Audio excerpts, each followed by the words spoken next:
वाराणसी नामक एक शहर में था एक जवान लड़का देव, जो अपनी विधवा माँ के साथ रहता था।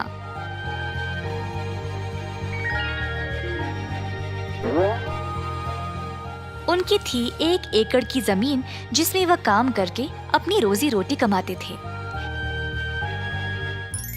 एक दिन अचानक से आए 2 सैनिक और देव को बिना उसकी कोई गलती कैद खाने ले गए।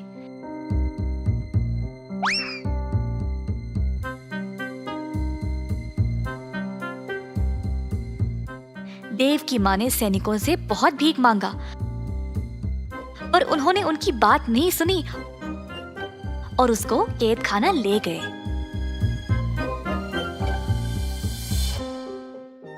देव की माँ अब बेसहारा बन गई, क्योंकि उसका ख्याल रखने वाला और कोई नहीं था।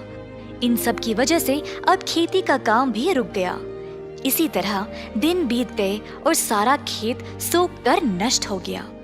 कमाने का उनका यही जरिया था और अब माँ के पास कोई खाना भी नहीं बचा। देव की माँ को समझ नहीं आया कि वह क्या करे। वह अपने बेटे से बात करना चाहती थी, शायद वो उसको बताए कि वह क्या करे। देव की माँ गई एक गुरुजी के पास एक पत्र लिखने में उनकी मदद मांगने। गुरुजी, मेरे बेटे को बंदी बनाया गया है बिना उसकी कोई गलती के। अब मेरा ख्याल रखने के लिए कोई नहीं रहा। कृपया आप देव के लिए मेरी तरफ से एक पत्र लिख दें। देव की माँ, आप जैसा चाहे मैं वैसा ही करूँगा। आप हौसला रखिए, सब ठीक हो जाएगा।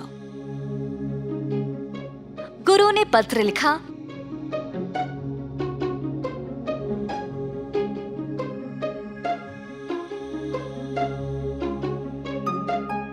और फिर देव की माँ उसको कैद खाना ले गई। दरवाजे पर पहरेदार ने माँ को रोका। कौन हो तुम? मैं ये पत्र अपने बेटे देव को देना चाहती हूँ। आपको अंदर जाने की आवश्यकता नहीं है, इस पत्र को उस डिब्बे में डाल दो।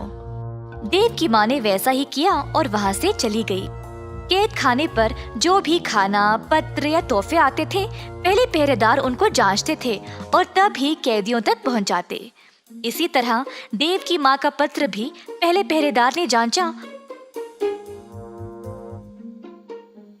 और फिर देव तक पहुंचाया। माँ का पत्र पढ़कर देव को बहुत बुरा लगा। वह सोच रहा था कि वह क्या करे, जब उसके बाजू में एक और कैदी ने बोला, हे देव, तुम्हारे परिवार ने क्या भेजा है तुम्हारे लिए? कुछ नहीं भाई, बस ये पत्र है। मेरी पत्नी ने मेरे लिए मेरा मनपसंद केक भेजा है, पर इन पहरेदारों ने तो इनको पूरा खराब कर दिया। तो हमें जो भी मिलता है, हर एक चीज की जांच होती है क्या?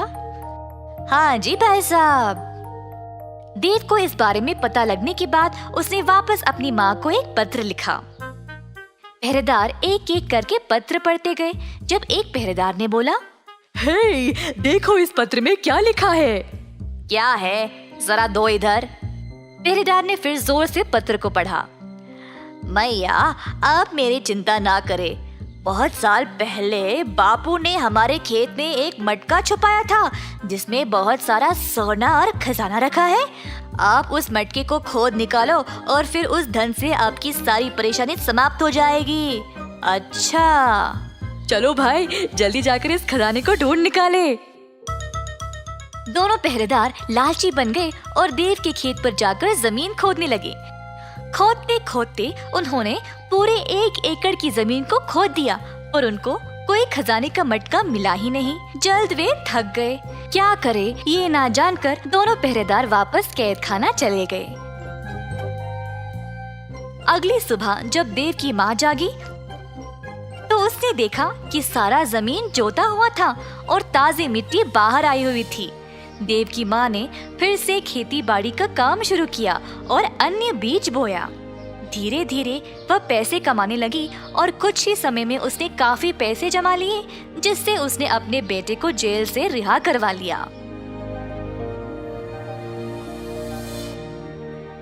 अगर मन से कोई चीज चाहिए होती है, तो उसको पाने के लिए कोई ना कोई रास्ता निकल आता है।